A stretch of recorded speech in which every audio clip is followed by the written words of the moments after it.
Hello guys, আসসালামু আলাইকুম। Welcome back to my channel. তো কেমন আছেন সবাই? আশা করি আল্লাহর রহমতে অনেক ভালো আছেন। তো আলহামদুলিল্লাহ, আমার এই যে হোয়াইট ফিমেলটা, এটা গতকালকে বাচ্চা দিয়ে দিয়েছে। তো আমি একটা শর্ট ভিডিও করছিলাম, তো আপনারা অনেকে দেখেছেন। তো আলহামদুলিল্লাহ, আমার খরগোশটা 3টা বেবি দিয়েছে। খরগোশটা দেখুন শুয়ে আছে।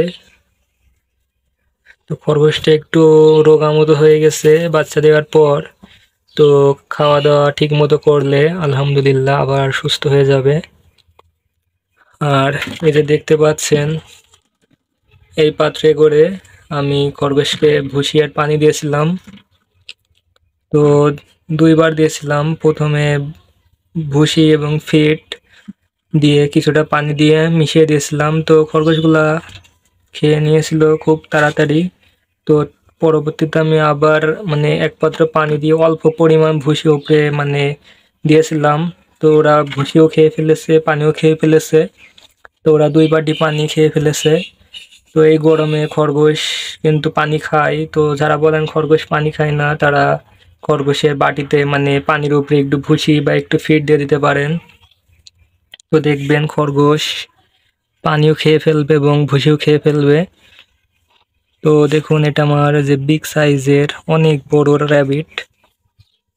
তো দেখুন কত বড় খরগোশটা। কিন্তু খরগোশটা অনেক ভদ্র, আমার বাসার খরগোশের থেকে অনেক ভালো। কারণ এটা আমি দোর খোলার সাথে সাথে আমার কাছে চলে আসে এবং অনেক আদর করে। তো দেখুন, কিছুই বলছে না। তো এই সবগুলো ধরতে গেলে দেখুন পিছাই যাচ্ছে, চলে যাচ্ছে। তো আমার এই র্যাবিটটা খুবই ভালো, এটাকে আদর করলেও কিছুই বলে না। তো আর বাকি যে খরগোশগুলা, ওইগুলা সবই দুষ্টু। তো ওদেরকে আদর করতে গেলে ওরা চলে যায়। তো চলুন, অনেক বকবক করলাম। তো আমি আমার খরগোশের বাচ্চাগুলো আপনাদেরকে দেখাই। তো এই যে দেখুন, আলহামদুলিল্লাহ। ও মাই গড, খরগোশের বাচ্চার গায়ে অনেক পিঁপড়া। তো এটা কিভাবে হলো আমি জানি না। ও মাই গড, কি পরিমাণ পিঁপড়া দেখুন।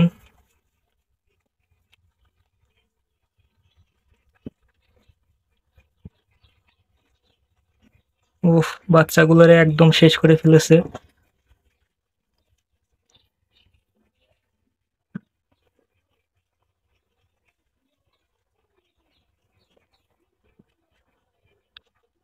তো আমি বাচ্চাগুলারে দুপুরে দেখছিলাম ভালো।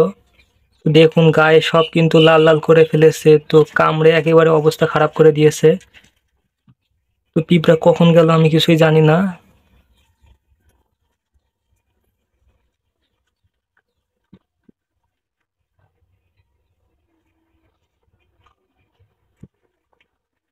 দেখুন গায়ে কি অবস্থা করে ফেলেছে। তো এখনো পিঁপড়া আছে।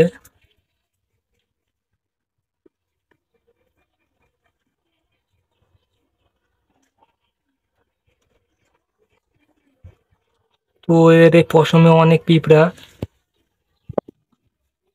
তো এইখানটায় বাচ্চা দিয়েছিল, তো এর ভিতরেও প্রচুর পিঁপড়া।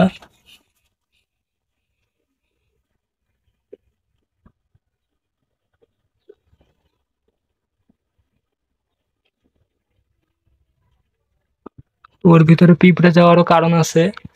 তো খরগোশ যখন বাচ্চা প্রসব করে, তখন কিছুটা রক্ত বের হয়। তো খরগোশের ওই যে জায়গাটায় সেই রক্তগুলো পড়ে আছে। তো ভালো বোঝা যাচ্ছে না। তো তারপরেও সেই সব রক্ত পানি পড়ে আছে এখানে, যার কারণে এত পিঁপড়া এসেছে। তো দেখুন খরগোশ কত সুন্দর করে নেস্টিং করে, অনেক খড়কুটা দিয়ে নেস্টিং করেছে। তো নেস্টিং করার পরেও বাচ্চা দিয়েছে। তো যেহেতু এখানে একটু রক্ত পড়েছিল হয়তো, তো যার কারণে এত পিঁপড়া গিয়েছে। তো দেখুন অবস্থা একেবারেই খারাপ। তো কি পরিমাণ পিঁপড়া। তো ভাগ্যিস আমি এসেছিলাম। তো আলহামদুলিল্লাহ বাচ্চাগুলো ভালো আছে। তো এখন এর ভিতর কিছু পিঁপড়া আছে। দেখুন কত কিউট কিউট বাচ্চা। তো বাচ্চাগুলোরে পিঁপড়ায় মেরেই ফেলে দিত।